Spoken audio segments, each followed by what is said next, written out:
Hello दोस्तों, मैं अंकित focus plus study में आपका स्वागत करता हूं। इस संविधान के सीरीज में आज हम लोग एक नया चैप्टर पढ़ेंगे, संसद। इसके पहले का वीडियो अगर आप नहीं देखे हैं तो मैं प्लेलिस्ट में उस सारे वीडियो को डाल दिया हूं, वहां पर जाकर आप देख सकते हैं दोस्तों। चलिए स्टार्ट करते हैं दोस्तों।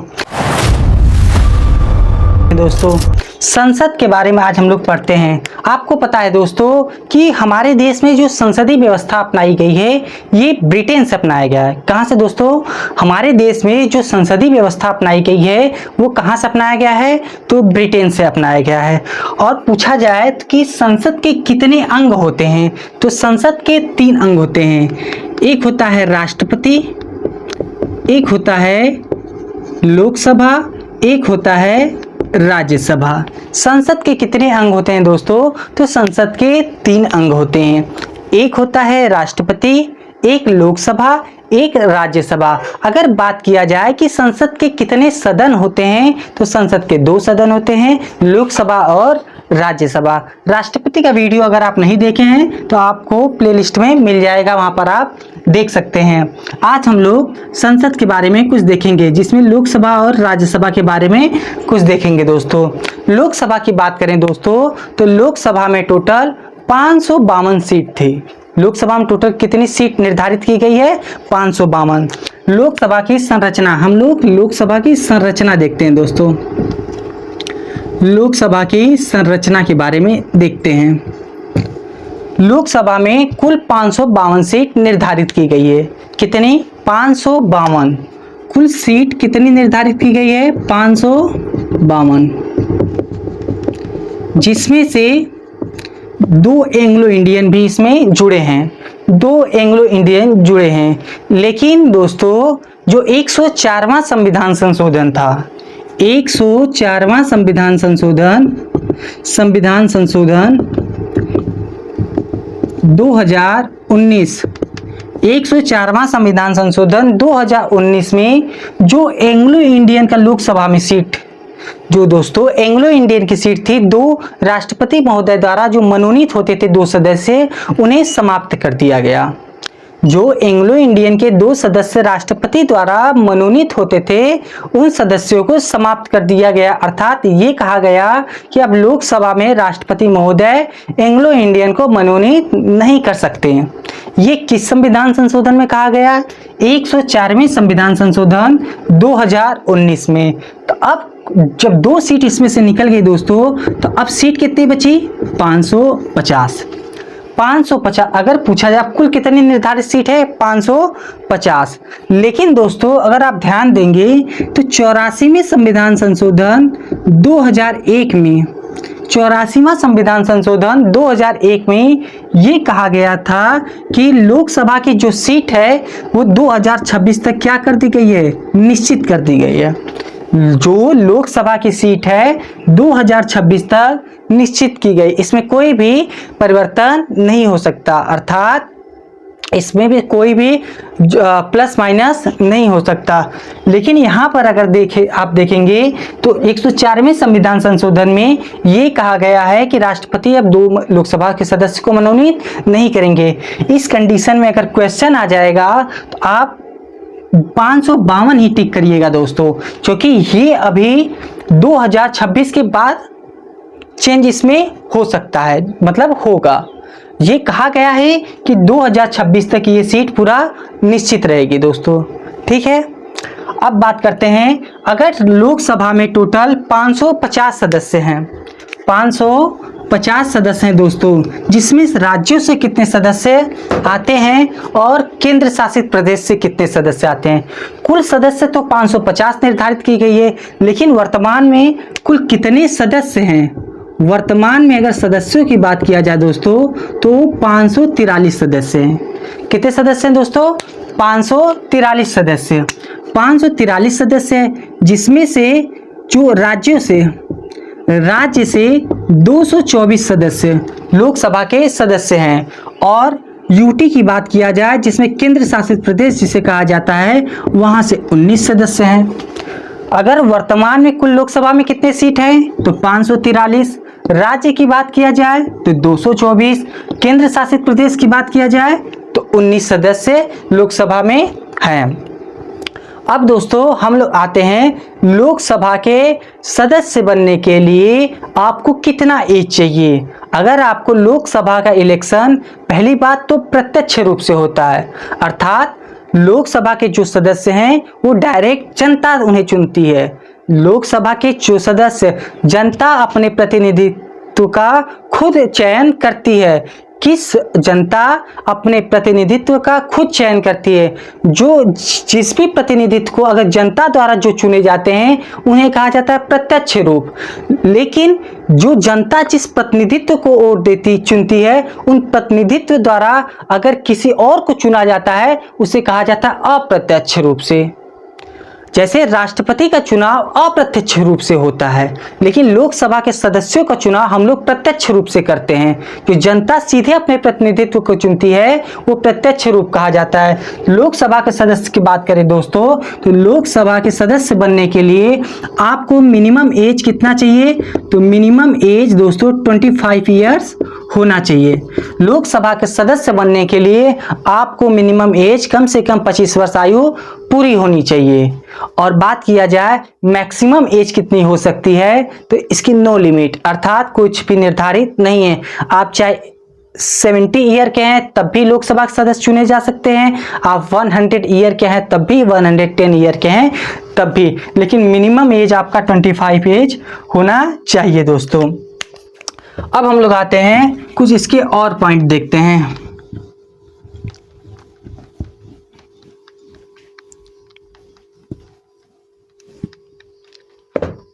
अब दोस्तों हम इसके कुछ और पॉइंट देखते हैं। जैसे अब राज्यसभा के बारे में पढ़ते हैं। राज्यसभा की जो कुल संरचना की बात करते हैं दोस्तों, राज्यसभा में टोटल 250 सीट निर्धारित की गई है। कितनी सीट दोस्तों, 250 सीट राज्यसभा की कुल निर्धारित की गई है। जिसमें से अगर देखा जाए दोस्तों, इसमें 12 सदस्यों को राष्ट्रपति द्वारा मनोनीत किया जाता है। कितने सदस्यों को दोस्तों, 12 सदस्यों को राष्ट्रपति द्वारा मनोनीत किया जाता है। कुल कितने सदस्य हो सकते हैं राज्यसभा में, मैक्सिमम 250। लेकिन वर्तमान टाइम में कितने हैं, वर्तमान टाइम में अगर पूछा जाए दोस्तों करंट में, तो 245 सदस्य हैं। कितने सदस्य हैं, 245 सदस्य हैं। जिसमें से अगर बात किया जाए दोस्तों राज्यों से कितने चुने गए हैं, केंद्र शासित प्रदेश से कितने चुने गए हैं, और कितने लोगों को मनोनीत किया जाता है, कितने लोगों को दोस्तों मनोनीत किया जाता है। इसमें 12 सदस्यों को राष्ट्रपति महोदय मनोनीत करते हैं, जिन्हें कला, साहित्य, विज्ञान के क्षेत्र से आदि क्षेत्रों से राष्ट्रपति महोदय राज्यसभा में मनोनीत करते हैं। 12 सदस्य को। केंद्र शासित प्रदेश से दोस्तों कितने आते हैं, तो आपको पता है भारत में कितने केंद्र शासित प्रदेश हैं, तो भारत में टोटल 8 केंद्र शासित प्रदेश हैं। टोटल अगर बात किया जाए दोस्तों, तो राज्यसभा में टोटल केंद्र शासित प्रदेश से कितने सदस्य आते हैं, तो 8 सदस्य आते हैं दोस्तों। अब बात करें राज्यों से कितने चुने जाते हैं, तो राज्यों से 224 सदस्य आते हैं दोस्तों। और राज्यसभा की सीटों का आवंटन कैसे होता है दोस्तों, तो राज्यसभा की सीटों को जो आवंटन होता है वो जनसंख्या के आधार पे होता है। जिस राज्य में जितनी अधिक जनसंख्या होती है उस आधार पर उस राज्य में सीटों की संख्या सबसे अधिक होती है। आपको पता है दोस्तों कि उत्तर प्रदेश जनसंख्या की दृष्टि से सबसे बड़ा राज्य है, तो वहां पर राज्यसभा की सीटों की संख्या सबसे अधिक होगी। और वहां पर राज्यसभा की सीटों की संख्या कितनी है दोस्तों, तो 31 आप याद कर सकते हैं। अब बात किया जाए लोकसभा की सीटों की संख्या, तो उत्तर प्रदेश में लोकसभा की सीटों की संख्या कितनी है, तो 80 है दोस्तों। ठीक है। अब राज्यसभा की एज की बात किया जाए, तो राज्यसभा की एज के लिए इसमें मिनिमम 30 ईयर होना चाहिए। मिनिमम कितने ईयर होना चाहिए दोस्तों, तो 30 ईयर राज्यसभा के सदस्य बनने के लिए होना चाहिए। आपका मिनिमम एज 30 ईयर होना चाहिए। और लोकसभा की बात किया जाए तो मैंने आपको बताया 25 ईयर। अब इसके कुछ और पॉइंट देख लेते हैं। इनको शपथ कौन दिलाता है, इनको वेतन कहाँ से मिलता है, इन सब बातों को हम लोग देखते हैं दोस्तों।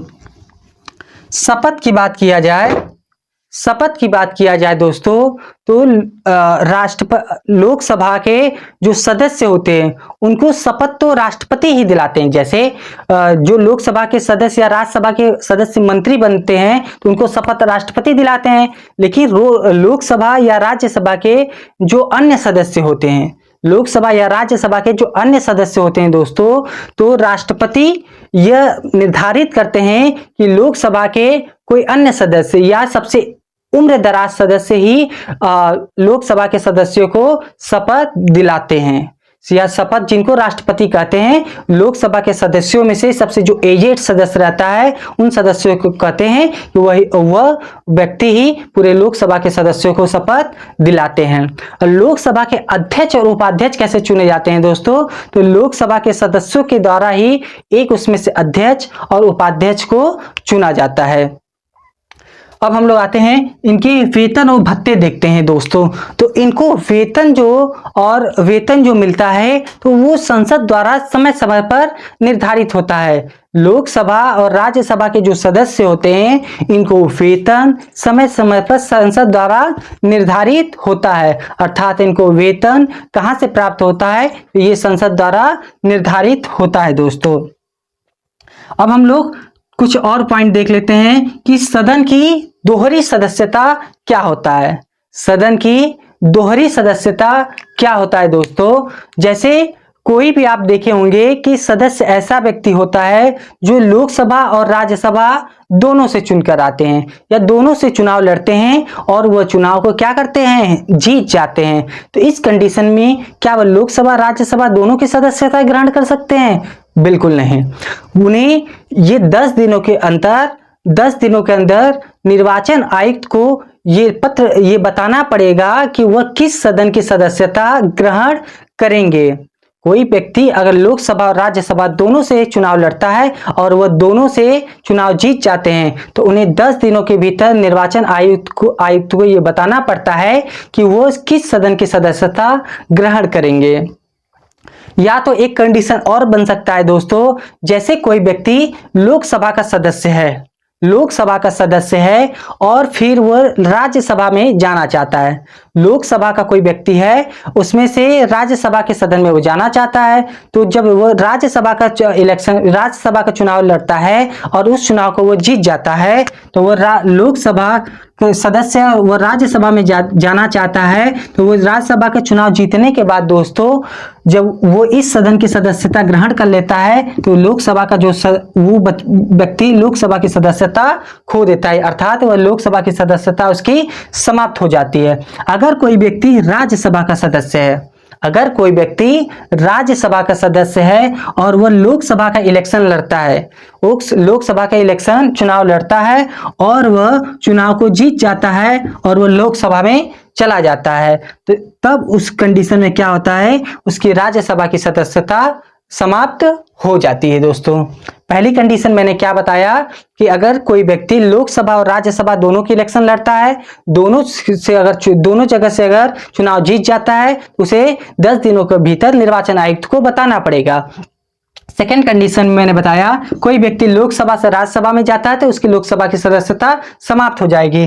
थर्ड कंडीशन मैंने बताया दोस्तों, कोई व्यक्ति राज्यसभा का सदस्य है, अगर वह लोकसभा में जाता है तो उसकी राज्यसभा की सदस्यता समाप्त हो जाएगी। तीसरी के बाद चौथी कंडीशन अब देखिए दोस्तों, अगर कोई व्यक्ति विधानमंडल का सदस्य है, विधानमंडल का सदस्य मतलब या तो विधानसभा का सदस्य है या विधान परिषद का सदस्य है। कोई व्यक्ति विधानसभा या विधान परिषद का सदस्य है और उसके बाद वह संसद का सदस्यता ग्रहण करना चाहता है, अर्थात लोकसभा का चुनाव होता है, लोकसभा के चुनाव के बाद वह चुनाव को जीत जाता है दोस्तों। या तो वो उस संसद के सदस्यता ग्रहण कर ले, या तो संसद की सदस्यता या तो लोकसभा के सदस्यता ग्रहण कर ले, या तो वो विधानसभा की सदस्यता ग्रहण कर ले।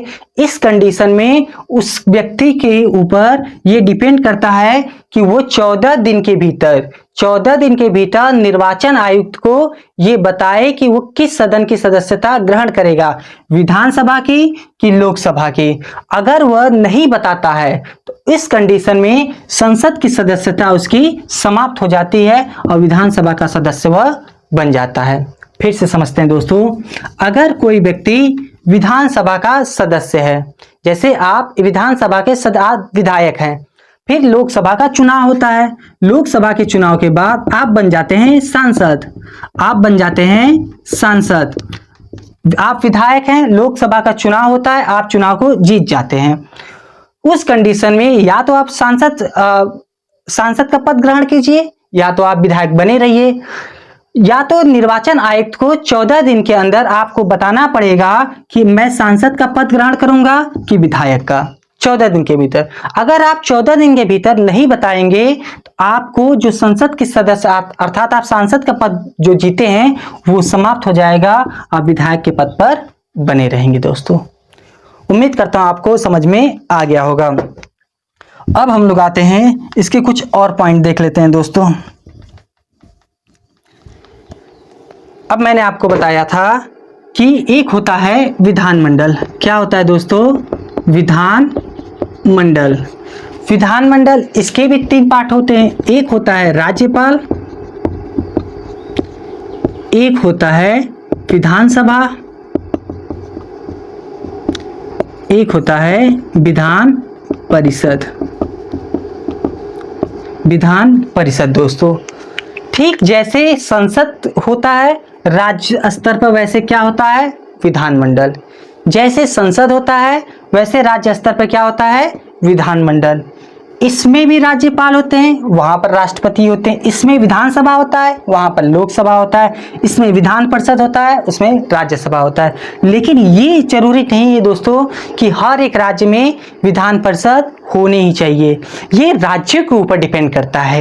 ये किसके ऊपर डिपेंड करता है? राज्य के ऊपर। राज्य ये खुद निर्धारित कर सकता है कि उसे उस राज्य में विधान परिषद रखना है कि नहीं रखना है। कोई राज्य अगर विधान परिषद रखना चाहता है तो 2/3 बहुमत के साथ उसे विधानसभा में पास करना होता है। अगर कोई विधान परिषद किसी राज्य में है, उसे समाप्त भी करना है तो उस राज्य के विधानसभा को 2/3 बहुमत के साथ उसे पारित करना पड़ेगा, तब उसे समाप्त करना पड़ेगा।